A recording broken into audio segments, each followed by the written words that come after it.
एक 64 साल का वृद्ध व्यक्ति अपने घर के अंदर एक ऐसी प्लानिंग रच रहा होता है दोस्तों। जब वो प्लानिंग लोगों के सामने आती है तो हर कोई व्यक्ति दंग रह जाता है, सोचने के लिए मजबूर हो जाता है कि आखिरकार इस वृद्ध व्यक्ति में इतनी ताकत आई कहाँ से। दरअसल वो एक महिला से प्यार करता है और उस महिला के साथ में वो कुछ ऐसा करता है, उसके आरी से छोटे छोटे टुकड़े करता है और 7 दिनों तक उन टुकड़ों को आग के हवाले करता रहता। जो राख बन जाती उन्हें एक बक्से के अंदर बंद कर देता और 7 दिन के बाद पूरी जब बॉडी खत्म हो जाती, राख में बदल जाती है, तो उसे वहाँ से राख को उठाकर एक जो बक्सा है उसके अंदर बंद करता है और उसके बाद उसे एक दूसरी जगह भेज देता है। लेकिन वहाँ पर इस मामले का कैसे खुलासा होता है, कैसे इस मामले का पता चलता है, अगर आप लोग भी पूरे मामले को डिटेल से जानना चाहते हैं तो वीडियो को जरा सा भी स्किप ना करें, लास्ट तक वीडियो को जरूर देखिएगा। आगे बढ़ने से पहले हमारी वही रिक्वेस्ट कि जो हमारे चैनल के साथ नए हैं कृपया करके चैनल को फॉलो कर लें, बेल आइकन को जरूर प्रेस करें। नमस्कार, जय हिंद। आप देख रहे हैं APH न्यूज राहुल रावत के साथ। दोस्तों, आज की जो हकीकत की घटना आप लोगों को बताने जा रहा हूं, झांसी के अंदर एक सिपरी बाजार थाना क्षेत्र है, उसी के अंतर्गत एक गांव आता है बहानगर गांव। ये बहानगर गांव की ही हकीकत की घटना है। यहां पर जयसिंह नाम का एक व्यक्ति जो लोडिंग का ऑटो चलाया करता है, उसके पास एक व्यक्ति आता है जो पड़ोस का रहने वाला होता है, जिसका नाम राम सिंह होता है। उम्र यही लगभग 64 साल होती है। वो रात को इस जयसिंह से कहने लगता है कि मुझे आपके ऑटो की ज़रूरत है, एक बक्सा है, मेरे इस घर से दूसरे घर पर आपको पहुंचाना है। तो ये रात के लिए मना कर देता है कि भाई नहीं, रात में मैं नहीं जाऊंगा, ये पहाड़ी इलाका है। लेकिन फिर यहाँ पर इससे कहा जाता है कि तुम पैसे मांगो, जितने तुम्हें पैसे चाहिए मैं उतने पैसे तुम्हें दे देता हूँ। 400 रुपयों में ये सौदा तय हो जाता है और जो जयसिंह होता है अपने ऑटो को लेकर इसके घर पर आ जाता है और यहाँ से एक जो बक्सा होता है, बड़ा सा बक्सा, उस बक्से को इसके ऑटो में लाद दिया जाता है। और जो राम सिंह होता है इससे कहने लगता है कि आप चलो, मैं पीछे से बाइक लेकर आ रहा हूं। इसे एड्रेस दे दिया जाता है। जो एड्रेस होता है वो शेरगेट चौपाड़ा मोहल्ला होता है, जो इस घर से थोड़ी सी दूरी पर होता है। अब यहाँ पर ये ऑटो वाला उस संदूक को लेकर सीधे इसी मोहल्ले में पहुँच जाता है और वहाँ जाकर जो राम सिंह है उसका इंतजार करता है। लेकिन राम सिंह यहाँ पर नहीं पहुँचता। फिर घर के अंदर आवाज़ देता है। घर के अंदर से जो राम सिंह की पत्नी है गीता, वो निकल कर आती है और फिर यहाँ पर ये बक्से को उतारने लगते हैं। और जब बक्सा थोड़ा सा टेढ़ा होता है तो उसमें से कोई पानी जैसा ऐसा पदार्थ निकलता है और उस पानी जैसे पदार्थ में इतनी ज़्यादा बदबू होती है कि मानो यहाँ पर पता नहीं कितने दिनों से कोई मांस सड़ा गला पड़ा हुआ है। अब यहाँ पर जो ऑटो ड्राइवर है उसे कुछ संदिग्ध लगने लगता है। वो कहने लगता है कि इस बक्से के अंदर है क्या। इतनी देर में ही अड़ोसी पड़ोसी भी वहाँ पर उस बदबू को सूंघ कर आ जाते हैं, क्योंकि जो जयसिंह होता है वो थोड़ा थोड़ा शोर मचाने लगता है कि इस डब्बे को खोल कर दिखाओ, इसमें है क्या। अड़ोसी पड़ोसी भी यहाँ पर जिद करने लगते हैं कि इस बक्से को खोलकर हमें देखना है, उससे पहले तुम इस बक्से को अंदर नहीं ले जा सकते। पिता और उसका बेटा होता है। जो बक्सा होता है उसमें ताला लगा होता है और उस ताले को जब तोड़कर देखा जाता है तो अंदर से जला हुआ कंकाल मिलता है और उसमें बहुत सारे मांस के ऐसे सड़े गले लोथड़े मिलते हैं, जिन्हें देखकर वहाँ पर टिकना भी मुश्किल हो जाता है।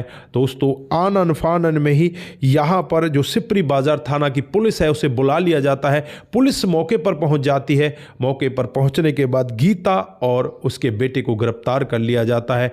पुलिस यहाँ पर उनसे अपने रवैये के साथ बातचीत करती है। वो इधर उधर की बातें करने लगते हैं कि हमें इस सब के बारे में कुछ भी नहीं पता। और जब पुलिस का डंडा वहाँ पर पड़ता है तो गीता टूटती है और एक ऐसा सत्य बताती है जिसे सुनकर हर कोई व्यक्ति सोचने के लिए मजबूर हो जाता है। दोस्तों, गीता बताती है कि जो उसके पति हैं राम सिंह, वो रेलवे में कर्मचारी हुआ करते हैं और आज से 6 साल पहले का वाकया होता है जब वो अपने एक अधिकारी के पास काम करने के लिए जाते हैं। वहीं पर इनकी मुलाकात एक प्रीति नाम की औरत से हो जाती है जिसके 3 बच्चे होते हैं। वो यहाँ पर रो रही होती है अपना दुखड़ा। जब वो मेरे पति को सुनाती है तो मेरा पति भी उसके प्यार में पड़ जाता है, क्योंकि वो जवान होती है और इन दोनों का प्यार का रिश्ता इस तरह से आगे बढ़ने लगता है। जो मेरे पति हैं इस प्रीति को लेकर पड़ोस के ही घर में लिव इन रिलेशन में रहने लगते हैं। धीरे धीरे समय बीतने लगता है और समय के हिसाब से जो प्रीति है अब इसके ऊपर दबाव बनाने लगती है कि तुम अपने बच्चों से नहीं मिलोगे, अपनी पत्नी से नहीं मिलोगे। दोस्तों दरअसल जो राम सिंह होता है उसकी शादी बहुत समय पहले होती है, लेकिन कुछ दिनों के बाद ही उसकी पत्नी इस जहां को छोड़कर चली जाती है। जो गीता होती है वो उसकी दूसरे वाली पत्नी होती है, उसको भी 2 बेटे होते हैं। लेकिन यहाँ पर प्रीति के वो प्यार में इस तरह से पड़ चुका था कि वो प्रीति के साथ ही लिव इन में रहने लगता है, लेकिन वो अपने बच्चों से, अपनी पत्नी से मिलना भी नहीं छोड़ता। और फिर धीरे धीरे समय बीतने लगता है। जो प्रीति है इसके ऊपर दबाव बनाने लगती है कि अब अपनी पत्नी को छोड़ दो, मेरे साथ ही रहो। लेकिन ये अपनी पत्नी को छोड़ना नहीं चाहता था। फिर अपनी पत्नी गीता से बातचीत करता है और बातचीत करने के बाद ये दोनों मिलकर ऐसा प्लान बनाते हैं कि क्यों ना इसे रास्ते से हटा दिया जाए। फिर रास्ते से हटाने के लिए एक प्लान की तैयारी की जाती है और उस प्लान की तैयारी में 20 दिन पहले ही जो भावनगर का पहाड़ है वहां पर एक रिश्तेदार का इनका घर खाली होता है। उस रिश्तेदार के घर में इस प्रीति को लेकर ये 64 साल का बूढ़ा व्यक्ति वहां पर पहुंच जाता है और वहीं पर रहने लगता है। दोस्तों यहाँ पर धीरे धीरे समय बीतता है। समय आ जाता है 7 जनवरी 2026 का। 7 जनवरी को जो ये बूढ़ा 64 साल का व्यक्ति होता है एक पत्थर लेकर आता है और पत्थर से इस प्रीति के ऊपर ताबड़तोड़ वार कर देता है। प्रीति को इतने ज़्यादा पत्थर मारे जाते हैं, इसको तड़पा तड़पा कर वहीं पर मौत के घाट उतार दिया जाता है। अब राम सिंह यहाँ पर इस डेड बॉडी को एक पॉलीथीन में लपेटता है और लपेट कर उसी घर के अंदर बंद कर देता है। उसके बाद ये बाजार जाता है, बाजार से आरी लेकर आता है, फिर आरी से इस डेड बॉडी के छोटे छोटे टुकड़े करता है और टुकड़े करने के बाद दोबारा फिर बाजार जाता है, बाजार से फिर एक बहुत बड़ा बक्सा लेकर आता है। दोस्तों यहाँ पर बहुत सारी लकड़ियां इकट्ठी करता है और उन टुकड़ों को धीरे धीरे करके सुबह शाम रात आग के हवाले करता और फिर उनमें से जो राख बन जाती या हड्डी जो रह जाती उनको उठाकर उस सिंदूक में बंद कर देता है। धीरे धीरे करके लगभग 7 दिनों का समय इसी तरह से बीत जाता है। वो पहाड़ी इलाका होता है, वहाँ पर ज़्यादा लोगों का तो कोई रहना नहीं होता, बहुत दूर दूर वहाँ पर घर होते हैं। शायद किसी को बदबू आती भी होगी तो कहते होंगे कि शायद कोई पशु पक्षी मर गया होगा, उस वजह से बदबू आ रही है। कोई यहाँ पर शक नहीं करता और 7 दिनों में ये अपने पूरे कांड को कर देता है। कांड को करने के बाद इस डेड बॉडी की जो भी अवशेष बचते हैं उन सबको उस बक्से के अंदर बंद कर देता है और अपनी पत्नी से फ़ोन करके कहता है कि अब हमारा काम हो चुका है, मैं इस डेड बॉडी को अपने इस घर में भिजवा रहा हूँ और यहाँ पर गड्ढा खोदो और गड्ढा खोदने के बाद इसे अंदर हम उसमें दफना देंगे, किसी को कानो कान खबर नहीं चलेगी। दोस्तों ये करने वाले भी यही थे। इस सब के लिए पड़ोस के ही रहने वाले एक ऑटो वाले को हायर किया जाता है, उसके ऑटो में ये बक्सा लाद दिया जाता है और उसके बाद जो यहाँ पर खुद इस काम को करने वाला राम सिंह जिसकी उम्र 64 साल होती है वो वहाँ पर नहीं पहुँचता और ये बक्सा वहाँ पर पहुँच जाता है।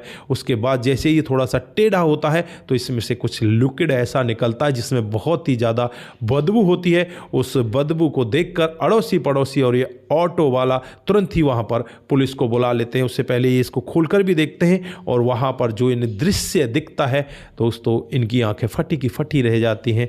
और अब यहाँ पर फिलहाल के लिए जो पत्नी गीता है उसे गिरफ्तार कर लिया गया है। जो पति राम सिंह है उसके लिए पुलिस अभी जांच पड़ताल कर रही है कि वो गया तो गया कहाँ, उसे ढूंढने की कोशिश की जा रही है। हालांकि अभी तक भी वो गिरफ्तार नहीं हुआ है। पुलिस दावा करती है कि जल्द ही उसे गिरफ्तार कर लिया जाएगा। लेकिन यहाँ पर इस घटना को सुनकर हर कोई व्यक्ति दंग हो जाता है। एक 64 साल का बुजुर्ग व्यक्ति एक इस तरह की नई नवेली महिला के साथ संबंध रखता है और फिर यहाँ पर जब पत्नी बीच में आती है तो उसे इस तरह से रास्ते से हटा देता है। तो दोस्तों आप लोग यहाँ पर क्या कहना चाहते हैं, आपकी जो भी राय है एक बार कमेंट बॉक्स में जरूर दीजिएगा। आज के लिए बस इतना ही, फिर मिलते हैं किसी नए मूड के साथ। तब तक के लिए आप अपना ख्याल रखें, परिवार का ख्याल रखें, सतर्क रहें, सावधान रहें, रिश्तों की अहमियत को जरूर समझें। दोस्तों नमस्कार, जय हिंद, जय भारत।